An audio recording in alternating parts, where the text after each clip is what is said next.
Mummy भैया की शादी के बाद मैं और तुम घूमने चलेंगे। बहुत दिनों से कहीं घूमने ही नहीं जा पाए। हाँ हाँ चलेंगे, पहले बहू को आने तो दे। अरे यार, तुम दोनों अभी चली जाओ घूमने के लिए। उसके लिए क्या भैया की शादी का वेट करना? भैया की शादी में अभी 3 महीने देरी है। मुझे क्या बोल रहे हो? मम्मी से बोलो ना, मैं तो कभी भी तैयार हूँ। जाओ मम्मी, तुम दोनों हो आओ, मैं दोनों की टिकट कटवा दूंगा। अरे टिकट तो तू कटवा देगा, लेकिन घर और तुम तीनों बाप बेटों को कौन देखेगा? हमारी फिक्र मत करो, मैनेज कर लेंगे, हफ्ते भर की तो बात है। अच्छा, तुम दोनों तो कर लोगे बाहर का खा खा कर, लेकिन तुम्हारे पापा कैसे खाएंगे खाना? वो तो बाहर का खाते नहीं। और एक तुम दोनों भी, मुझे पता है कितना भी बाहर का खाकर मैनेज कर लोगे, मुझे समझाओ मत। एक दिन मैं घर पर नहीं रहती हूँ तो घर में तूफान मच जाता है। याद है ना, 2 घंटे बस गई थी। उस दिन तो किसी ने दूध फ्रिज में नहीं रखा था और खाना भी खराब हो गया, दरवाजे खुले पड़े थे। मैं नहीं जा सकती हूँ ऐसे। मम्मी चलो ना, हफ्ते भर बाद देख लेंगे ना सब। हाँ, तुझे क्या है, तुझे तो कुछ करना नहीं पड़ता। मुझे आते ही घर में लगना पड़ेगा, साफ सफाई से लेकर सब कुछ। कोमल, गृहस्थी ऐसे नहीं चलती है, बहुत कुछ झेलना पड़ता है। बस उठे और चल दिए, आगे पीछे सब सोचना पड़ता है। हफ्ते भर ही घूमना है ना, फिर आना तो यही है। इन लोगों का जो लक्षण है, उस तरह से ये घर खुला छोड़कर गए और पीछे से चोरी हो गई तो कहीं खुद को कोसती रह जाओगी। एक आदमी 24 घंटे घर में चाहिए, कभी कोई आता है कभी कोई। माँ नहीं जा रही कहीं, बहू आ जाएगी तो 3 महीने बाद कहीं जाएंगे हम। सौरव कोमल के सिर पर हाथ रखकर कहता है, जब इतने दिन बीत गए तो 3 महीने और सही, उसके बाद घूमना। मम्मी को समझाना मुश्किल ही नहीं, नामुमकिन है। हाँ हाँ भाई, पाल पाल कर इतना बड़ा कर दी, अब ये बात कर रहा है तू।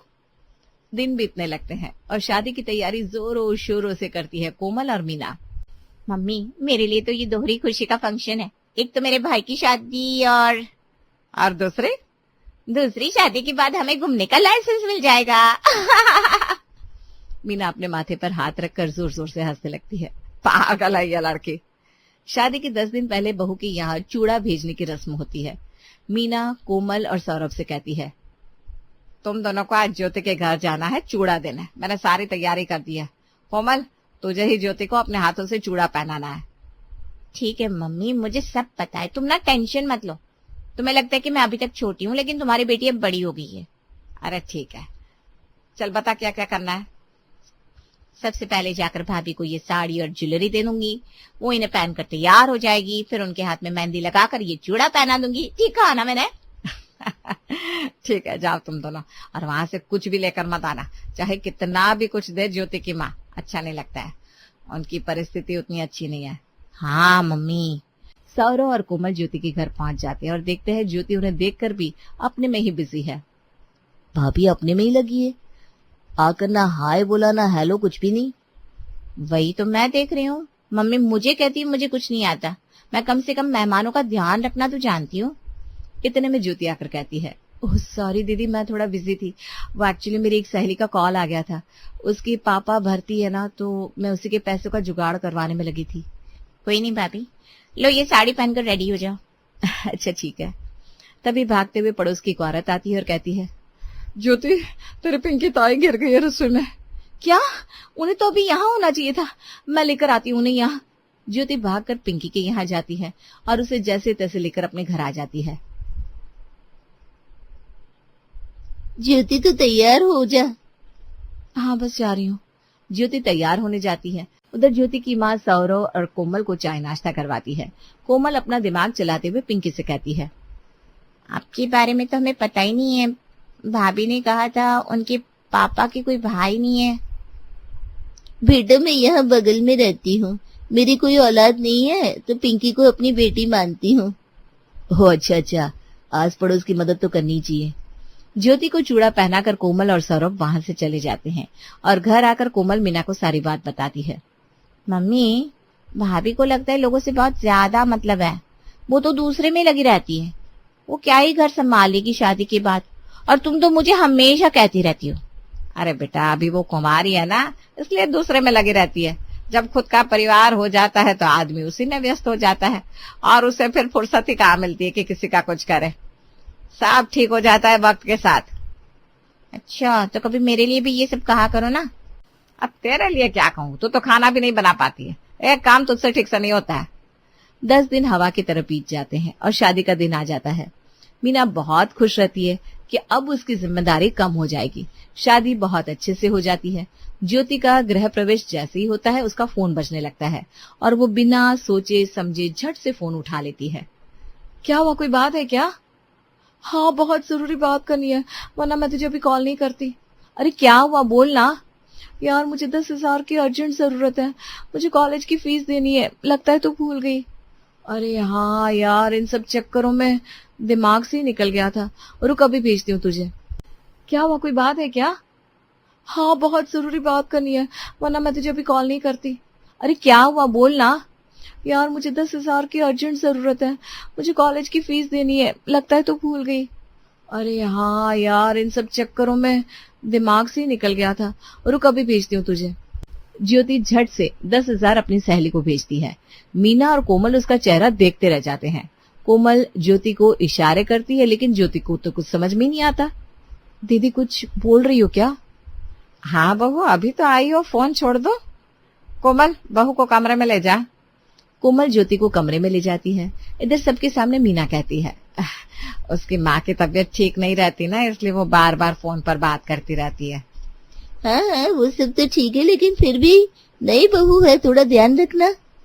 ढेर ज्यादा देते ही बहुएं आजकल उड़न खटोला बन जाती है और हाथ से निकल जाती है। अरे नहीं नहीं, ऐसा कुछ नहीं है, मेरी बहू बहुत सीधी है। उधर कोमल ज्योति से कहती है, क्या भाभी आप तो इशारे भी नहीं समझती हो, मैं फोन रखने को आपको कह रही थी, आपको पता है सभी आपको घूर रहे थे बड़ी बड़ी आंखें करके। अरे वो एक अर्जेंट कॉल था ना शीतल का, उसे बहुत जरूरत थी मेरी, उसकी जिम्मेदारी ना मुझ पर ही है, वरना मैं कॉल नहीं उठाती। वो सब ठीक है, लेकिन अब ये आपका ससुराल है, घर में हमारे सामने तो कोई दिक्कत नहीं है, लेकिन बाहर वालों के सामने तो थोड़ा ध्यान रखना जरूरी है ना, बातें बनाने लगेंगे सब तुरंत। दीदी लोगों का क्या है, उन्हें आदत होती है बातें बनाने की, आज मेरी बनाएंगे, कल उसकी, तो परसों किसी और की, इसलिए मैं ना दिमाग ही नहीं लगाती इन लोगों में। वैसे ये शीतल कौन है? ज्योति कुछ कहती उससे पहले वहां गौरव आ जाता है और कोमल कहती है, भाभी मैं चलती हूँ, आप दोनों आराम करो। सभी सो जाते हैं। अगले सुबह सभी उठ जाते हैं और ज्योति सोई हुई रहती है। मीना कहती है, क्या हुआ गौरव, बहू अभी तक सोई हुई है? हाँ मम्मी, उसे बुखार है बहुत तेज। अच्छा, रुक जा, मैं देखती हूँ। मीना जाने के लिए उठती है, उतने में देखती है तैयार होकर ज्योति अपने हाथों में पर्स लिए कहीं जाने को तैयार है। बहू कहाँ जा रही हो, तुम्हारी तबीयत ठीक है? मम्मी जी, मेरी मम्मी को हार्ट अटैक आया है, मुझे जाना होगा। हाँ हाँ चली जा। गौरव तू बहू को साथ लेकर जा। गौरव और ज्योति वहां से निकल जाते हैं। ज्योति अपने मायके पहुंचती है और उसकी माँ उसे देखकर कहती है, अरे बेटा तू क्यों आ गई यहाँ, आज तो तेरा पहला ही दिन है ससुराल में। मम्मी कैसी बात कर रही हो, तुम्हें हार्ट अटैक आया है और मैं कैसे नहीं आती? बेटा मुझे अटैक नहीं आया है, डॉक्टर ने कहा है अटैक आ सकता है तो आराम कीजिए, ऐसे ससुराल से आना अच्छा नहीं लगता, तू जा वापस बेटा। नहीं नहीं मम्मी जी, ज्योति को आज यहीं रख लो, मैं कल उसे ले जाऊंगा। ठीक है दामाद जी, कल आप लेने आ जाना, समझ लीजिए पग फेरे की रस्म होगी। गौरव अपने घर वापस चला जाता है। अगले दिन ज्योति रस्म पूरी करके घर आती है।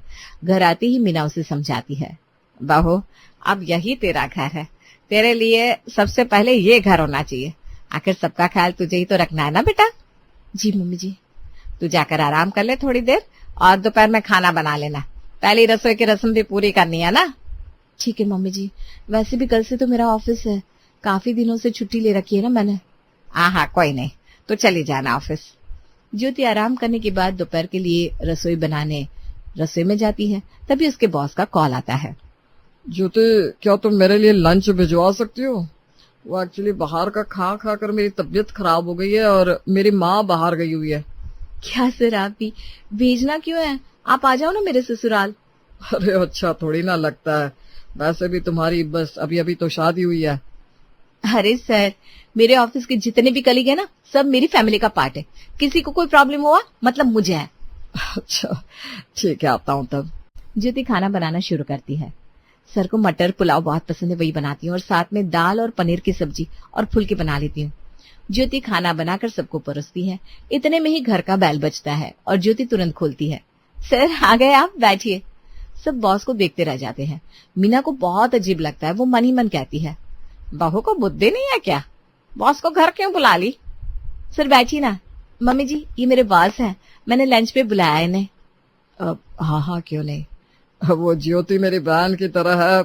आज मेरी मम्मी घर पर नहीं थी तो मुझसे बाहर का खाया नहीं जा रहा था। अरे बेटा, अपना ही घर समझो। ठीक किया आ गए। सब साथ में खाना खाते हैं और खा पीकर बॉस जाने लगते हैं। तभी ज्योति कहती है, सर आप शाम को भी आ जाना, जब तक आपकी मम्मी नहीं आती आपको यहीं खाना है। अरे नहीं नहीं, तुम कल से मेरे लिए टिफिन ले आना। अच्छा ठीक है। बॉस के जाने के बाद मीना ज्योति से कहती है, बहू आज तुम्हारी पहली रसोई है, तुम्हें आज बाहर वाले को बुलाने की क्या जरूरत थी? कल ही तो तुम्हें समझाया था कि पहले ससुराल है तुम्हारा, बाद में कुछ। मम्मी जी वो भी मेरा परिवार है, मैं दिन के 8 घंटे उन लोगों के साथ बिताती हूँ। अगर मेरे ऑफिस के किसी भी आदमी को कोई परेशानी हो तो वो मेरी जिम्मेदारी है। अच्छा, सबकी जिम्मेदारी तुम्हारी है, हम सब और इस घर की जिम्मेदारी किसकी है फिर? मीना को बहुत तेज गुस्सा आता है और उसकी बोली तेज हो जाती है। अरुण देखता है कि घर का माहौल खराब हो रहा है तो वो मीना को रोकते हुए कहता है, बहू तुम अपने कमरे में जाओ। जी पापा जी। ज्योति अपने कमरे में चली जाती है और इधर अरुण कहता है, अरे क्या कर रही हो मीना, शांत रखो दिमाग को। बहू अभी अभी आई है, उसे एडजस्ट होने का वक्त तो लगेगा ना। अरे क्या वक्त लगेगा, जब से आई है तब से उसके नाटक देख रही हूँ, परेशान हो गई हूँ। 5 परिवार है उसके हमारे छोड़कर, बाकी सबकी उसको फिक्र है, बस हमारी नहीं। जहाँ उसे अब जिंदगी भर रहना है। कौन बोला ससुराल आते ही फोन पर लग जाता है, फिर मायके चली जाती है, और ये बॉस अब। तुम ठीक बोल रही हो, लेकिन कम से कम बहू को महीने भर का वक्त दो ताकि उसे भी समझने का मौका मिले। ठीक है, महीने भर देखती हूँ, उसके बाद उसकी नसें टाइट करती हूँ। अगले दिन ज्योति सुबह तैयार होकर ऑफिस निकल जाती है। इधर मीना नाश्ता बनाती है और सबको देते हुए कहती है, कोमल तू कह रही थी ना घूमने चलने के लिए, बहू को पूरी दुनिया से मतलब है सिवाय हमारे। ये क्या ही घर संभालेगी, उससे तो पूरी दुनिया से मतलब है। गौरव मैं कह देती हूँ, उसे समझा देना वरना अच्छा नहीं होगा। हाँ मम्मी, देखता हूँ मैं। शाम को ज्योति ऑफिस से घर आती है और मीना उसे देखते ही कहती है, बहू रात का खाना तुझे ही बनाना है, जाकर आराम कर ले अभी। जी मम्मी जी। ज्योति जैसे ही रसोई में खाना बनाने के लिए जाती है, पिंकी का फोन उसे आ जाता है और वो कहती है, बेटा तेरे ताऊ की तबीयत बहुत खराब है, मुझे नहीं लगता उनके पास ज्यादा वक्त है। ऐसा मत कहो ना ताई, ताऊ को कुछ नहीं होगा, अपने नाती नातिन की परवरिश करनी है उन्हें। बेटा एक बार देखने का मन हो रहा है तुझे? मैं आती हूँ बस थोड़ी देर में, ताऊ को बोल देना मैं आ रही हूँ। ज्योति जल्दी से खाना बनाकर कोमल से कहती है, दीदी मैंने रात का खाना बना दिया है और मैं बाहर जा रही हूँ थोड़ा। इतना कहकर ज्योति सीधा घर से बाहर निकल जाती है और रात का खाना कोमल परोसती है। मीना उससे पूछती है, अरे कोमल तू क्यों खाना डाल रही है, तेरी भाभी कहाँ है? मम्मी वो घर में नहीं है, बाहर गई है। हड़बड़ी में मुझसे कह कर गई कि वो जा रही है और मैं खाना परोस दूं सबको। ये अच्छा है उसका। गौरव अब वो घर से बिना बताए भी जा रही है, देख रहे ना आप, मुझसे तो कुछ कहने को मना किया था, अब देखो बहू हाथ से निकलती ही जा रही है। गौरव को भी बहुत तेज गुस्सा आ जाता है। मम्मी ठीक बोल रही हो तुम, आए हुए 4 दिन नहीं हुए और वो अपनी मनमानी करने लगी है, ऐसा तो नहीं चलेगा। गौरव उसी वक्त ज्योति को कॉल करता है और कहता है, कहाँ हो तुम, इतनी रात को घर से बाहर चली गई, वो भी किसी को बिना बताए, ये कौन सा तरीका है? मैं बता कर आई हूँ। अच्छा तुमने क्या बताया? मैं जा रही हूँ बस। देखिए मैं आकर आपसे बात करती हूँ। ज्योति फोन कट कर देती है। गौरव का दिमाग और गर्म हो जाता है। खाना खा ले बेटा, उसके कारण खुद को नुकसान क्यों पहुंचा रहा है, आएगी तब उससे बात करना। आज तो बात करनी ही पड़ेगी माँ, चाहे जैसे भी हो। सब खाना खाकर सोने चले जाते हैं। गौरव ज्योति का इंतजार करते हुए हॉल में बैठा रहता है। ज्योति 12 बजे घर आती है। उसके आते ही गौरव उस पर बरस पड़ता है और चिल्लाने की आवाज से सब उठ जाते हैं। अभी भी क्यों आई, क्या जरूरत थी आने की, सीधा कल आती। कैसी बात कर रहे हैं आप? तुम बिना बताए चल देती हो, जहाँ गई थी तो वहीं रहो ना। मैं पिंकी ताई के यहाँ गई थी, ताऊ जी की तबीयत ठीक नहीं थी। पूरी दुनिया का ठेका तुमने ले रखा है। माँ यहाँ घर के काम कर रही है और तुम्हें ड्रामे करने। मैं कह देता हूँ ये सब बंद कर दो, वरना अगली बार सीधा अपने घर चली जाना और वही 5 परिवार संभालते रहना। ज्योति की आंखें भर आती है और वो बिना कुछ कहे वहां से चली जाती है। शादी के बाद क्या सारे रिश्ते खत्म हो जाते हैं? किसी भी रिश्ते का कोई मायना नहीं रहता क्या? दिन इसी तरह बीतने लगते हैं। गौरव और मीना कोशिश करते हैं कि वो कुछ ना कहे, लेकिन ज्योति कहाँ अपनी हरकतों से बाज आने वाली थी। दोनों की शादी को 1 महीना हो जाता है और कोमल इस दिन को सेलिब्रेट करना चाहती है। मम्मी, रात में भैया और भाभी को 12 बजे हम सरप्राइज देंगे और अगले दिन घूमने के लिए उन्हें भेज देंगे, क्या कहती हो? हाँ सही है, थोड़ा पर्सनल वक्त भी तो होना चाहिए। कोमल और मीना दोनों कमरे को सजाते हैं और कमरा बंद कर देते हैं। फिर शाम को जैसे ही ज्योति और गौरव अपने अपने काम से आते हैं, कोमल उसे अपने कमरे में भेज देती है। भैया भाभी आपके कमरे में कुछ काम करवा रहे हैं, आप दोनों मेरे कमरे में आराम कर लो ना। ठीक है। गौरव थका हुआ सो जाता है। उधर ज्योति की सहेली शीतल का उसे कॉल आता है। ज्योति यार, थैंक यू मेरे लिए इतना सब करने के लिए। मुझे जॉब मिल गई, वो भी तेरे कारण। अरे वाह, मैं बहुत खुश हूँ तेरे लिए। सिर्फ खुश नहीं, तुझे अब भी आना होगा स्टेशन। मैं आई हूँ और तेरा वेट कर रही हूँ। अरे नहीं नहीं यार, मैं अभी नहीं आ सकती, मैं भी ससुराल में हूँ। वो सब मुझे नहीं पता, तुझे आना पड़ेगा, तुझे मेरी कसम। पता नहीं यार फिर कब मिलना होगा। तू नहीं आई तो देख लेना। अच्छा ठीक है, आती हूँ। ज्योति चुपचाप बिना किसी को बताए निकल जाती है। इधर कोमल और मीना उसे ढूंढने लगते हैं और जब वो नहीं मिलती तब वो दोनों समझ जाती हैं। मम्मी, भाभी घर पर नहीं है, फिर गई होगी कहीं किसी अपने परिवार से मिलने। मेरी बहू के तो 5 परिवार है, इस लड़की को कभी समझ में नहीं आएगा। आज उसकी एनिवर्सरी है 1 मंथ की, तो ये नहीं कि अपने पति और परिवार के साथ रहे। पता नहीं भैया क्या करेंगे। इधर जैसे गौरव को पता चलता है, उसका पारा 7वें आसमान पर चला जाता है और वो गुस्से में अपने कमरे में जाता है और कमरा सजा हुआ देखकर कहता है, मेरे घर वालों ने उसके लिए इतना सब किया और वो महारानी पता नहीं अब किस परिवार को देखने में लगी है। गौरव ज्योति को फोन करता है और ज्योति गौरव का फोन देखकर डर से उठाती नहीं। और फोन भी नहीं उठा रही। मम्मी अब बस हो गया, मुझसे नहीं होगा और बर्दाश्त। मैं उसे तलाक दे दूंगा। जिस लड़की को मेरे और मेरे परिवार के अलावा बाकी सबकी फिक्र है, तो वो वहीं रहे। क्या जरूरत है उसे यहाँ रहने की? बेटा तुझे जो ठीक लगता है वो कर, मैं कुछ नहीं बोलने वाली अब। गौरव ज्योति को मैसेज कर देता है कि अब वो घर वापस ना आए और उसे अगले दिन तलाक के पेपर भेज देता है।